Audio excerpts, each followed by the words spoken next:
ಆತ್ಮೀಯ ಬಂಧುಗಳೇ,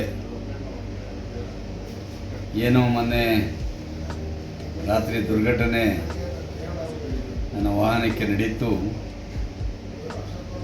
ದೇವರ ದಯೆಯಿಂದ, ತಮ್ಮೆಲ್ಲರ ಪ್ರೀತಿ ವಿಶ್ವಾಸ ಆಶೀರ್ವಾದಗಳಿಂದ, ಎಲ್ಲ ಹಿತೈಷಿಗಳ ಆಶೀರ್ವಾದದಿಂದ ನನಗೆ ಯಾವುದೇ ರೀತಿಯ ತೊಂದರೆ ಜೀವಕ್ಕೆ ಆಗಿಲ್ಲ. ನಾನು ಭಾಳ ಆರಾಮಾಗಿದ್ದೀನಿ. ಡಾಕ್ಟರ್ ಸಲಹೆ ಮೇರೆಗೆ ಕೆಲವು ಸಣ್ಣ ಪುಟ್ಟ ಪೆಟ್ಟುಗಳಿಗೆ ಆಪರೇಷನ್ ಆಗಿರೋದ್ರಿಂದ ಆಸ್ಪತ್ರೆಯಲ್ಲಿದ್ದೇನೆ ಅಷ್ಟೇ.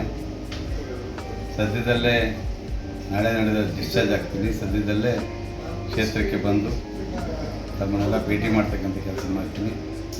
ದಯಮಾಡಿ ತಾವ್ಯಾರು ಆತಂಕಕ್ಕೆ ಒಳಗಾಗಬಾರ್ದು. ದೇವರ ಕೃಪೆಯಿಂದ ನನಗೆ ಯಾವುದೇ ರೀತಿಯ ತೊಂದರೆ ಆಗಿಲ್ಲ. ನನಗಾಗಲಿ, ನಮ್ಮ ಆಪ್ತ ಸಹಾಯಕರಿಗಾಗಲಿ, ಅಂಗರಕ್ಷಕರಿಗಾಗಲಿ ಅಥವಾ ನಮ್ಮ ಚಾಲಕರಿಗಾಗಲಿ ಯಾವುದೇ ರೀತಿಯ ತೊಂದರೆ ಆಗಿಲ್ಲ. ಎಲ್ಲರೂ ಸಹ ಕ್ಷೇಮವಾಗಿದ್ದೇವೆ. ಸದ್ಯದಲ್ಲೇ ಬಂದು ತಮ್ಮನ್ನೆಲ್ಲ ಭೇಟಿ ಮಾಡ್ತೀನಿ. ಯಾರೂ ಆತಂಕಗೊಳಗಾಗಬೇಡಿ. ನಾನು ತಮ್ಮನ್ನೆಲ್ಲ ಬಂದು ನಾನು ನಾಗಮಂಗಲದಲ್ಲೇ ಭೇಟಿ ಮಾಡ್ತಕ್ಕಂಥ ಕೆಲಸ ಮಾಡ್ತೀನಿ. ಧನ್ಯವಾದಗಳು.